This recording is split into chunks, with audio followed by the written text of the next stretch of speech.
Third and final part of finals action here from Holiday Bowl in Albuquerque. This is the 6th frame for Chris Brown in the scratch division title match.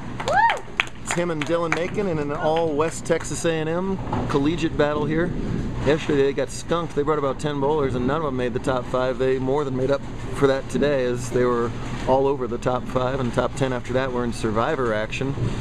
That means a low bowler out throughout the day. Chris has done some Houdiniacs to continue to survive through some of these rounds, but that's what you got to do. He's a 3-time champ, which won once in scratch, and made a heck of a debut back in handicap as he took 2 quick titles down there. The no-thumber. And even with all that rotation, he can't get it back on this tricky lane condition today. We bowled on the WTBA Atlanta pattern, one of those 12 different named city patterns, and they were difficult. Yesterday the cut was -45, today was -132, so almost 80 pins over 5 games more difficult. And speaking of difficult, this is not an easy spare to go at, the tricky 258. Nicely done. Great job with this spare, and he's only still bowling this match as opposed to having his shoes on, because he was a brilliant split shooter last game, going split, split, spare, spare in the 9th and 10th frames to just edge fellow West Texan Aaron Johnston. So Aaron finished up in 3rd, and newcomer to our tour, Dylan Macon here. He's got all kinds of stank on that ball, lots of rotation, but still not enough to get that twister 10 pin out.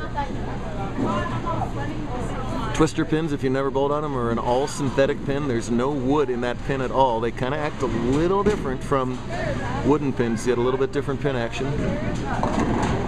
Spares this up, he'll trail by 4, and he does, and he does. Dylan was the early round leader. He went 220, 260 out of the gate to grab the lead, qualified at +84 for his 5 games. Excellent job there. Got lucky to survive with 161 in the early rounds, and then has been doing just fine ever since then. 5 creep up steps, high backswing, all kinds of hit on that ball, dices up that rack. Little funny rack too, good that he got that carry there. So again, trails by 4 to Chris. Chris with the spare working now up in the 8th frame. Chris qualified at +2, so a little further down he had to do a little bit more surviving. Then he made all those splits against Aaron. He had to double in the 10th frame in his first survivor match just to survive that one. So it's an exciting format. Instead of one make or break shot, you got them all throughout the match play rounds. Partisan crowd, as they're both West Texas bowlers, but Chris from right here in Albuquerque was oh so close to Bowler of the Year last year. Paul Carper just edged him out for that nod.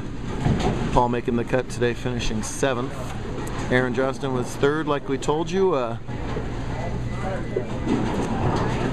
4th, 5th, and 6th were Jimmy Ewell.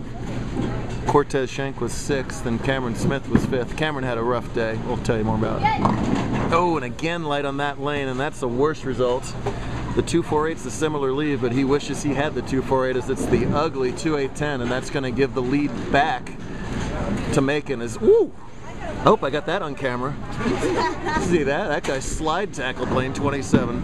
One-handed at the split. Oh, and that's a bad mistake there, not getting the count. That's a really bad mental error right there from Chris to just fire at that, because that's 4 pins on the scoreboard. It makes life a lot easier on Dylan here in the 9th frame. A couple strikes will lock it up now.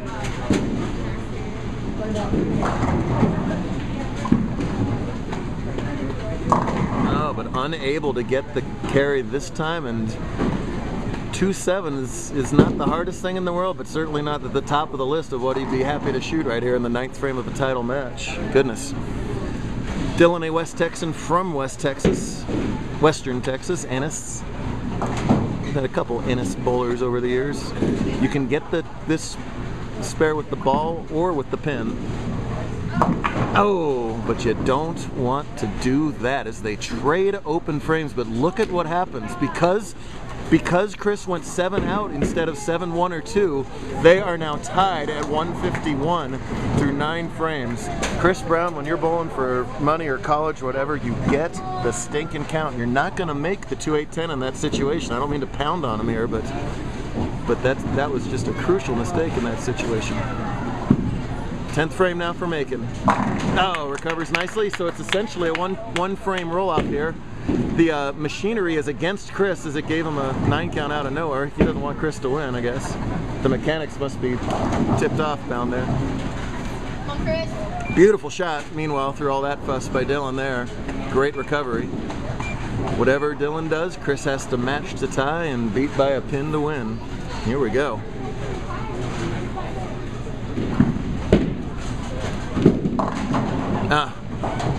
Well, again, a matter of breaking up splits and making easier things there. If that 9 pin fell out last out of that, 369 would have been ugly to shoot at. Avoid that chop, make that spare, and who knows, we may be headed for a title match 1-ball roll-off. Get your 2. Oh boy, didn't get much of the 3 pin, but it fell for 171, and will it be enough? Any combination of 20 pins, because Brown is on the open, is a tie. Anything less, Dylan's your champ. If he doubles, Chris is your champ. Here we go, Sophie. I know.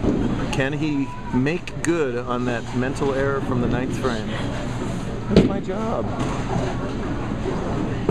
He's been Houdini all through Survivor. Here we go. Get! Wow! Chris has made some mistakes, but whenever he's need to cover up his mistakes, he's been brilliant. And he has a chance to do it one more time for the win right here. Strikes a winner.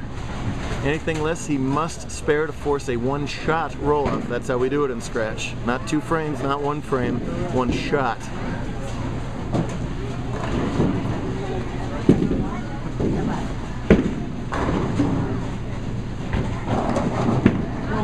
Whoa, it's way wide, look out. Oh no! Oh, are you kidding me? And it's not even something to make. Sorry, Chris. Now listen, Chris has got to take a deep breath here and think about it. The best way to try and make a 210 is just to shoot the 210 and hope you get something to come back and take out the 8. If he's capable of doing a backup ball, it's even better. I don't know that he is. I don't even know what he's doing. Let's see. Oh, give him a try. Not to be one Houdini act short, and Dylan Macon is a JBT champion. My goodness. Dramatic endings in both divisions. Came all down to it. It's all one big West Texas family. They'll all have a few Diet Cokes and talk about it on the trip back to Canyon. We will hand out the plaques to these fine bowlers and talk to you again soon.